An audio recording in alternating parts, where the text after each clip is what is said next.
Hello, and thank you very much for coming to listen to me talk about the GC Index. So my name is Simon Etherington, and I'm our Chief Strategist and Implementer, and that will come clear as we go through this. Now, first of all, the GC Index. The GC stands for game-changing. And today, hopefully, we're going to learn about a couple of game-changing things.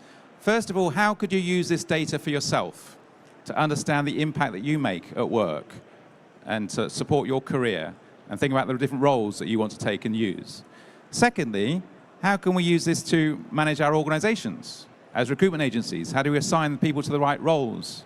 How do we get them to achieve what we want them to achieve in the organization? And thirdly, how might we use this data with our clients to help them to recruit the right people in the right roles in the right places? And how does that work? So those are the three things we're going to cover today. The thing about attracting clients as well that we're going to go through is we all want to attract candidates. Yeah, that's the lifeblood. It's the product of a recruitment agency. So how do we attract the best candidates? What do we offer them that's different that they haven't come across before? Also, how can we achieve a high win rate when we're engaging with our clients? And we'll talk about how that all works as well. And if we're looking to differentiate ourselves, it's a tough world out there at the moment. You know, if we want to add additional services to our recruitment services, then how might we get into those consulting services so that we become a trusted partner with the clients? We might add to them leadership training, leadership development, strategy workshops, whatever it might be. So again, if that's something that we're looking to get into, then again, using this data. Now, the first thing is, can you raise your hand if you heard about the GC Index before this event? Anyone? Right, so this is the first, this is the first time that we've done any kind of advertising, but we already have 7,500 clients around the world. Yeah? We've got over 400 partners, 70% of whom are using this data to recruit better people for their organizations, their clients. Our target audience is any organization in the world that has any people in it. Doesn't matter how small or big it is. And it could be schools, universities. We're looking at those organizations in terms of what they're doing, large multinationals as well as small startups, so anything in between. We also have a sister product called the Young People Index. Now that's for 13 to 18-year-olds. It's going to schools and universities all around the world. And we're helping to understand how do young people make an impact as well. Two of the organizations we're working with is the Young Enterprise, who are the largest charity in the UK, to incorporate in their 3,000 schools as they're rolling this out. And also in terms of the YMCA, which is the largest charity in the world, in terms of how they help and work with young people. And we're also quite well known from a credibility perspective in terms of who our partners might be. So the REC is a partner, the HR Director magazine that's going out to all the HR community in the UK, they're a partner. Duke University in the States is a partner, and Gartner are talking about us as being a cool vendor, which is always quite nice. So what is it? First of all, bit of participation. Can you raise your hand if you've ever been in any kind of role in your career where it hasn't really engaged or energized you, or bits of it haven't engaged and energized? And keep your hands up. All right, so come on. You must have all right. So keep your hands up, yeah? Now, the question is this. Do you feel you were delivering your best in those roles? Yeah, keep your hand up if you think you were. Of course not. Yeah? When we're, well, yeah, we'll see. But when we, where are we going? When we're making impact, yeah, we need two things. We need skill. We need to be able to do something. But also we need energy. If we don't have any energy, it doesn't matter how much skill we've got, we're not going to deliver anything in any role. And we end up with 4 different states in our career. Sometimes, yeah, we might not have any skill, and actually we're not even engaged and energized by it. You know, it doesn't really matter to us. Then we've got areas where we've got high skill but low energy. So we know how to do it, we just don't really want to do it. Yeah? And we've got lots of people in roles like this all around the world. You know, they've been put into those roles because they're good. Doesn't mean they enjoy it. Doesn't mean they get the best out of it in that kind of space. Then we have people who are really engaged and energized. They want to be it. They love it. It's the best thing in the whole world for them. But they just don't have the skill at the moment. Anyone in education, anyone who's going to a new role, anyone who's going to a new company, we've got to help them, got to give them their skill. So the ideal is that we've got high skill and high impact or high energy to deliver our biggest impact in any role. Yeah. The challenge, of course, is that your clients, and maybe yourselves a little bit, might spend all the time looking at this space, skill. Our CV's got our skill on it, talent development, competency frameworks, all that great stuff. We have to look at skill, but we also know that energy is really important. Do we want an engaged workforce? Yes, we do. How do we measure that, though? What's the techniques that we use to measure it and see how well we're doing? Well, currently, they're quite vaporous, actually. We might have a customer satisfaction survey or an employment satisfaction survey or a pulse survey, etc. Nebulous data that we've got, which actually we can't make many good business decisions on. For the first time in history, we can now measure where anyone is engaged and energized to achieve anything, to have an impact, to deliver anything in their role and what they want to do. And we can use that data now to align them to roles where they feel most engaged and energized. Their well-being goes up. Do any of your clients want their well-being to go up for their employees? Yes, they do. Yeah? And at the same time, do your clients want them to be more collaborative and more productive? Yes, they do. Right? So those are the two outcomes that we get from this process. Now, when it comes to decision making, any manager, any leader in any organization is there because they're in a responsible position where they're making decisions. Now, these are the way we make decisions. Now, I've used recruitment, but this could be any people decision. Which salespeople do we put in a particular sales role for sales success? Who do we put on a project team for project success? Who do we put on a production line for higher productivity? Who do we give a task to? And so on. In the recruitment world, of course, it's who are we going to recruit? Now, currently what we do is we look at these three areas. Has the person got the right expertise or skill? Have they got the right experience? And that's our CV, typically. That's what we use as the main data point. The next one is their personality going to be okay? They're not going to mess my team up, because that would be disastrous if I did that. Now, that's great, but actually we're bringing in a fourth dimension, because what the manager or your client is really thinking about is what impacts will this person have in the role? And when we're thinking about an impact, we're thinking about a business impact. So do we want this person to help us think about how we plan? Are they a project planner? Do we need that thing for them? Do we need them to help us think about how we bring the team together? Are we driving engagement across the organization? Do we need them to think about coming up with innovative ideas? Are they a creative designer? We might need that. So this is all business language. How do we relate people to it or look what they're doing? Now, when it comes to the GC Index, we also have this AI tool, which is quite neat, actually. We can take any content in the world, copy it, and paste it through GC Translate, which then determines what business impact is this content looking for. Now, in the recruitment world, of course, we put the job description through it. So here's a job description. If I put it through GC Translate, it will automatically generate and understand, based on the way we've written the job description, what impact do we want this job to have? What are we looking for? What do they need to achieve in it? Now, if I blow that up a bit, so we're basically saying that for this HR advisor role, we want someone who's most engaged by playmaking. So how do we get the best out of everyone? How do we engage with them? How do we understand how we get the best out of our people? That'd be quite good for an HR advisor role. And at the same time, we want them to deliver on it. We want to make it. We want to implement it. We want to achieve it. But we don't want in this role someone who is constantly coming up with transformational possibilities, thank you very much. Not for this role. We might for another role, but not this one. So we don't need them to be a high-energy game changer. It's not what we want. Now the question says, if that's what we're looking for in our role, how do we determine who's the right fit for it? Now, when we say fit, we're looking about how they're most engaged and energized. You do all the clever work about have they got the right skill, have they got the right experience, what's their personality like.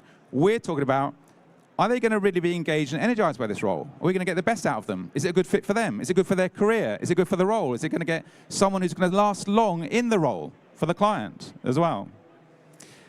And we're going to deliver increased well-being. This person is going to be getting out of bed in the morning saying, fantastic, I want this job. I want to go to work in the morning. Brilliant, because they're aligned to it. And they're more productive for the client. So how will we do that? Well, first of all, whenever we achieve anything in any company, we go through this process. We might sometimes need to come up with thinking about what are we going to do differently. So in all your companies right now, you might be thinking about, oh, it's a tough world out there. What are we going to do differently? What new idea can we come up with? How do we transform ourselves? How do we change ourselves as a business? Sometimes we need to do that. Then we need to make sense of those ideas. Put them into a strategy, a roadmap, a plan. Why are we doing it? How does it make sense for us?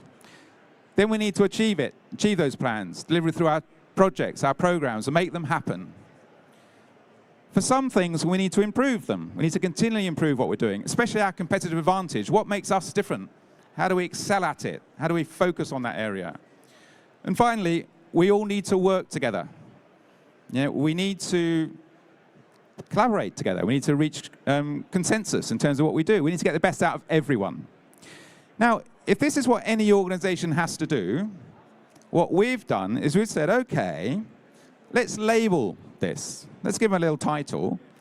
And it took us 4.5 years to come up with a 59-question online survey that takes 10 minutes to complete, which then determines a level of energy in each of the 10 areas.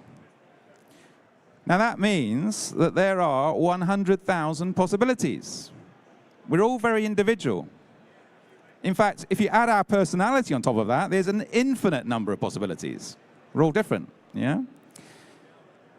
Now, does anyone seen Greg Savage talk, by the way? Yeah? Now, Greg's a great example. I don't know if you've seen his second part, but he talks about to be a successful recruitment company, you need to plan, and then you need to execute. Now, what Greg's saying,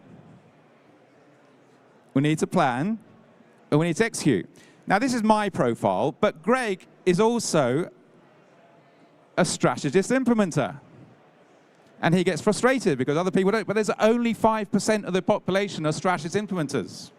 We all deliver it in different ways. In fact, as a strategist implementer, there are 5,000 variations of being a strategist implementer. Yeah? So how do we get the best out of everyone? How do we use them in the right way? How do we put the teams together to make it all happen? So let's come back to our role. Remember this one? We've got our HR advisor role. We've got our playmaker implementer that we're looking for. We might have 10 people coming for this role. We've got their CVs. CV's great, but it only tells us so much information. You might have interviewed them as well. Fantastic. But we've still got then your own unconscious bias, actually, on how you've interviewed them, to be honest.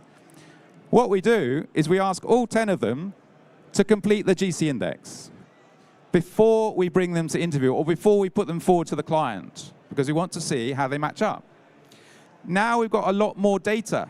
And actually this data is going to tell us which of these candidates is going to be most engaged and energized in this role. Yeah. Which of them might last longer in that role? Who's going to be most productive? Who's going to enjoy it? And all that great stuff. And we don't really want people in the role where they've got a lower energy in these two areas. They may be great at it. They might have the skill to do it, but after a while, they're going to get frustrated. They want to do something else. We're not getting the best out of them. So therefore, these 4 people, we won't bring and put forward to the client. They've only got a 1 to 3 in these areas. So this one's got a 3 in Playmaker. This one's got a 1. This one's got a 2 in Playmaker, and this one's got a 3 in Implementer. So they're not right for the role. And the good thing is, it's not right for them as well. If you were to show them this data, they go, yeah, actually, you know, that role doesn't really suit me if that's what you're asking me to do. It's not good for me either. Yeah, so we're getting the best fit for both parties. So we now aligned the people to the role. And I'm going to give you a real live example. So this company came to us a couple of years ago. They're a small business, £5 million business. And they came to us because 3 of them had set the business up, the 3 leaders. They're at the bottom here. And they said, we want to hire a 4th director onto our business. We want an ops director. So the first thing we did was we profiled the current leadership team. Now, as you can see, they're all quite similar In our terminology, they're all game changer polishers. They're different, but they all lead in the same way in what they do. The downside of them being similar, they've all got a lower score in implementer. They're good at it. We're not talking about their skill. They've grown a business from nothing to £5 million business. They're doing something really well. But as soon as they get to the point where they can afford to have a fourth person as a director, they've said, let's get that person to come in and do the stuff that doesn't energize us. Let's get an ops director to come in. And what we want this ops director to do is this stuff. Manage the operations, implement the stuff, deliver it, have that ownership on it. So we want them to have at least a 6 in implementer. That's the criteria at this point. Now, having said all of that, we still need them to have the right expertise, to have the right experience, and their personality mustn't suck, because we've got to work with them. Yeah? So personality's got to work as well. So these are the 3 candidates that they came up with, and we profiled the 3 candidates. Good news, they've all got 6 or more in implementer. Great. So our long process worked to get to our short process, but they're all quite different. We've got Adrian, who's a strategist implementer. We've got Jane, who's a game changer implementer. And we've got Michael, who's an implementer strategist. Now, if this company was not using the GC index, then unconscious bias kicks in. And if these 3 people were interviewing these 3 people and just using their own intuition, their own unconscious bias, the person they'd be most drawn towards, naturally, would be Jane. She's a game changer like them. They all get excited about new possibilities, new ways of doing things, transformational capabilities, all that fantastic stuff. But now we've got more data. Michael, look at that, 10 in implementer. Surely he's a shoehorn for this role. Unfortunately, not always. High scores don't always mean good things. You can be overly dominant in that space. In the interview process, we can ask Michael, is it always got to be your way of delivering what we're doing? And also, Michael has got a lower energy in game changer. He might not listen to their new ideas and possibilities. And that might not work for them as well. So anyway, in the end, to cut a long story short, they went with Adrian. Now, Adrian has got a 6 in game changer. He's going to listen to what they want to talk about. They want to listen about their possibilities and then see how we can interpret them. He's got a high strategy score to complement Sally, who was feeling a little bit on her own before. And of course, he's got that all-important 7 in implementer. And of course, we've already checked, he's got the right expertise, the right experience, and his personality fits in. Okay. So just a little example of it working in practice. Now, recruitment is just one of the 20 areas that our clients use the GC index in. And what this starts to do, well, 2 things actually. Yourselves as organizations, if you were to profile your own employees, you could use this data to help you think about what is our strategy? How do we implement our projects? Who do we put on project teams? Who do we put in roles? Which salesperson is the right role for a particular account? Who do we determine that? And then also, when we start talking about what this provides then to our different stages of it in terms of benefits, from an individual perspective, it's helping them understand their career. Where does it fit in? The biggest statement we get from anyone that takes the GC index is, well, 2 things actually. One is, well, that makes sense of my career. Now I understand it. And second thing is, I wish I knew this when I was young. Yeah, because then it would have helped me in my decision making. From a team perspective, we're now able to put the right teams together, whether it's internally or with your clients. How often is your client recruiting someone for a team? It's not just the role they want, how they're going to fit in. Yeah? That gives you additional services. Well, why don't we profile the team for you? Why don't we see how it all fits in? That's a much better experience and service for you than we were doing before. And of course, we can do this at the organizational level. We can roll this out right across the company. What is the business culture in our company? How does it break down? How do we get an engaged workforce across the organization? And finally, when we move on towards how do we use this with our clients, then the first thing that all of our partners as recruitment companies get an unlimited number of gift links. A gift link is a free link. You're going to use it as a business development tool. At the moment, when you go and talk to your prospects, be that the MD, the the CEO, the HR director, the recruitment manager, whoever it might be that you're talking to, you're going to talk to them about, this is our business, this is our methodology, this is how we recruit people, this is how we attract candidates, these are all our candidates are, and this is us and what we've done before. But so is everyone else. Our partners are also saying, and we're powered by the GC index. And what the client says is, well, what the heck is that? You know, what do you mean? And so we say, well, take it. Try it yourself. See what you come out with. Now that gives you an extra hour with that client because you're going to take them through their profile. And in that hour, you're then positioning the GC index in terms of what it is. How do we use it in the recruitment context? Now, how could you use this in your organization, your business? And when we capture all of that data, 95% of the time that someone has a gift link, it's a free link, it's business development, they say that their profile matches them, their face validity. But 99% of the time, they think that the process that they just went through was good or excellent. Do you know any other sales process in the world where 99% of the people say that it was a good or excellent? Thank you very much. Yeah. And what that relates to then is we end up with a 38% global win rate when this is used. So any organization in the world where someone has completed the GC index has become either a client or a partner 38% of the time around the world. And finally, finally what we end up with then is how do we engage then with other services if you want to? If your organization wants to become a trusted partner, wants to engage at C-level, wants to be strategic and work with your clients, etc., well, why not offer them to do a leadership team workshop using the GCNX? All of the leaders take it, and you are then engaged with them to help them understand what it is and how they deliver it, and that's a whole new consulting revenue stream, and you become the trusted partner. And if they engage with you, then they have their own in-house team. Their own in-house recruitment team could start using it. So they use it for all of their recruitment, not just the recruitment that they're doing with you. But you benefit because they have to buy the GCNX from you. So all of a sudden, we've generated additional revenue streams that actually we didn't even have before at all. And finally, potentially we want to help them across the whole organization, which are additional services as well. So we talked about how do we attract the best candidates. We give them a different offering, we give them a different information about themselves. It helps them think about their career. They want to work with you. It's different. It attracts them to you.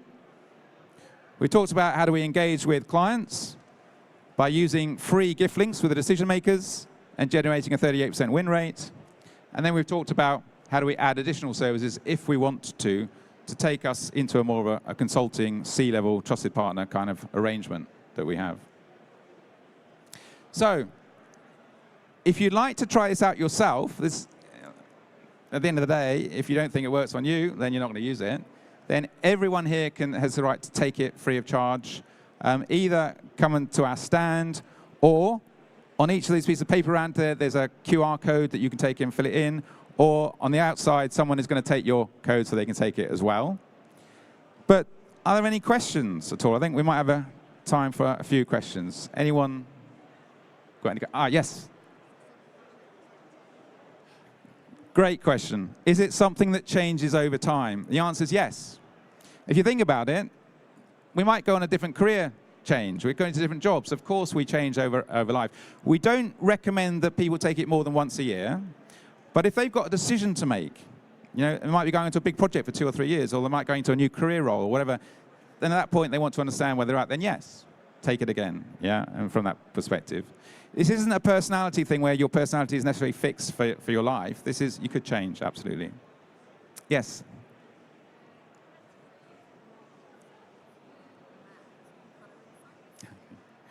Yeah, great question. So the question was, the colors seem to match to insights. Absolutely. There are only so many primary colors in the world, so we have to use them.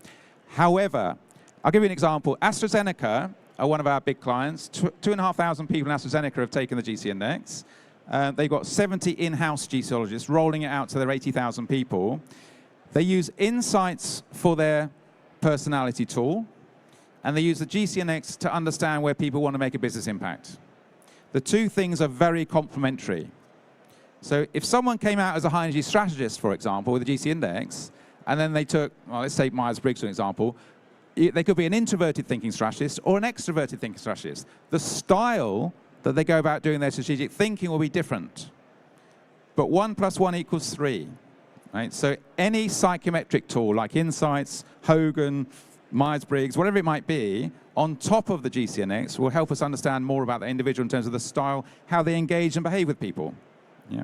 So this is understanding where they want to make a business impact, but then also we don't know how they engage with people. So you need insights on top of that or whatever it is that you're working with. And most of our partners will use the GC index and they'll use another tool for psychometric personality tests as well. Does that help? Any other questions? Oh, yes.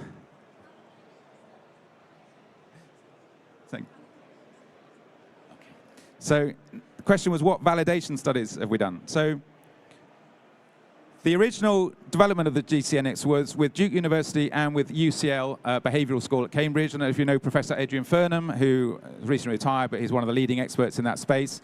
It took 4.5 years. It went back 3 times with validation to the community. And in fact, the first time we had it, in 2015, we only looked at game changers. In fact, there was a whole bunch of media in the Financial Times and in the Times itself about game changers, how we measure game changers, because that's where it started. Companies wanted to us to find game changers for them.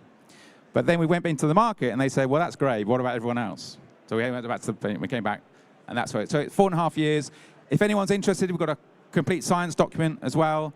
And we are, I think, one of the only tools that is certified with the European Psychological Association, which is the group that BPS sits underneath it, if you like, at that level, at the European level.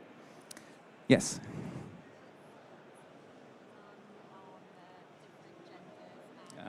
Brilliant, brilliant.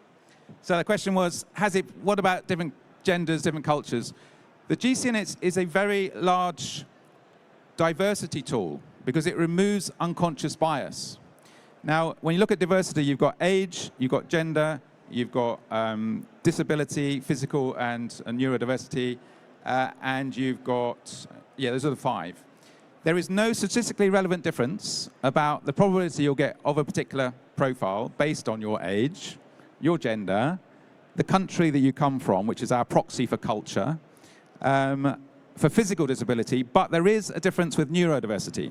We tend to find for certain neurodiversity, things like ADHD, things like dyslexia, they tend to have more of a game changer score than the average, because the way that game changers think is a bit more disconnected.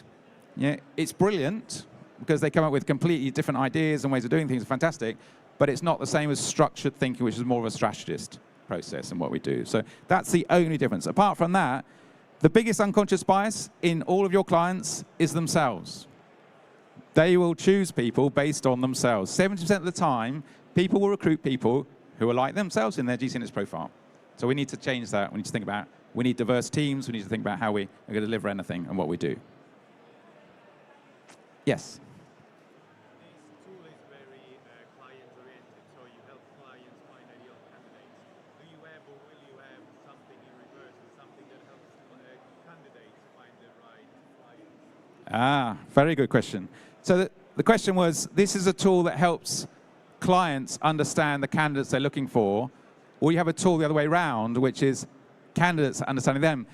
We've already got that. So the AI tool I mentioned, GC Translate. So anytime anyone takes the GC index and they've had a review, they come onto our platform. They log in to our platform. And they get an unlimited access to GC Translate. So any candidate, when they've gone through that process, can then take GC Translate, put a job description through it, and see, does that map me? Or put their own CV through it. Or any content, actually, through it. So yes, it's helping them think about what is best for me, what is my role. And of course, everyone who logs in and uses it, they get access to 40 different content items that says, how can I use this to influence people as a leader, all that great stuff as well. So there's lots of content support around that as well. Anyone else? So look, thank you very much for listening. Just take it, right? It's free. See what it looks like. If nothing else, you're going to discover something about yourself. Oh. How do you price your service? Very good question. How do we price our service? We're a global business, and therefore we have different pricing structures around the world based on the World Bank income classification. But in the UK, we've got 3 structures. If you're selling to a for-profit company, i.e. your clients for profit, it's £100 per employee to take the GC index. But as partners, you buy it from us at 30% less. So you buy it from us on £70. That's the margin that our partners make on this.